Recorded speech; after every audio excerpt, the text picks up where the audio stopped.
Admission. So অ্যাডমিশনে তুমি কি ফলাফল করবা সেটার উপর ডিপেন্ড করে অ্যাকচুয়ালি তোমার কি বলে ফিউচারটা নির্ভর করবে। তুমি তার আগের লাইফটা কি করছো, তার আগের লাইফে কোথায় বসে পড়াশোনা করেছো, তোমার ফাদার কি করে, তোমার মাদার কি করে, তোমার প্যারেন্টস কি করে, কিচ্ছু ম্যাটার করে না ওই জায়গায়। অ্যাডমিশনের পর তুমি নিজেই তোমার লাইফটাকে বিল্ড আপ করবা এবং তোমার নিজের পরিচয়টা তুমি পাবা, বুঝছো? আর অ্যাডমিশনের আগে এই যে 18 মাস খুবই ভাইটাল। এখন হয়তো বলতে পারো যে ভাইয়া আইসে জ্ঞান দেওয়া শুরু করছে, প্রথম দিন বলে জ্ঞানটা দিচ্ছে, পরের দিন থেকে জ্ঞানটা দিব না, পরের দিন থেকে একদম ক্লাস শুরু করব, ক্লাসের টপিক পড়াবো আর চলে যাব, ঠিক আছে? কিন্তু প্রথম দিনের জ্ঞানটা ইম্পর্টেন্ট, কারণ হচ্ছে ধরো তুমি অলরেডি ক্লাস 11-এ পড়ো, রাইট? তুমি আসলে কেউ না, ইউ আর নাথিং।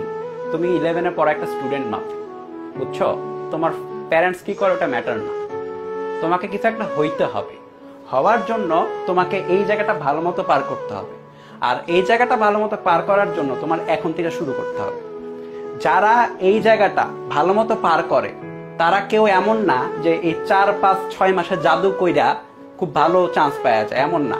তারা আগে থেকেই ফাইট করে, তারা আগে থেকে প্রিপেয়ার থাকে, তারা আগে থেকে লক্ষ্য সম্পর্কে স্থির থাকে যে হ্যাঁ আমি জানি যে আমি কি হতে চাই, আমি জানি আমি মেডিকেলে পড়তে চাই, আমি জানি আমি বুয়েটে পড়তে চাই, কুয়েটে পড়তে চাই, রুয়েটে পড়তে চাই, চুয়েটে পড়তে চাই, জানে যারা আগে থেকে ফাইট করে।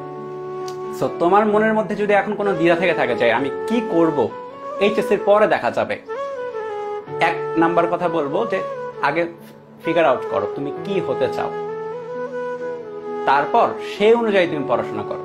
কারণ মেডিকেলে ভর্তি হতে চাইলে পড়াশোনা একটু আলাদাভাবে করতে হয়, ইঞ্জিনিয়ারিং এ ভর্তি হতে চাইলে পড়াশোনা আরেকটু আলাদাভাবে করতে হয়।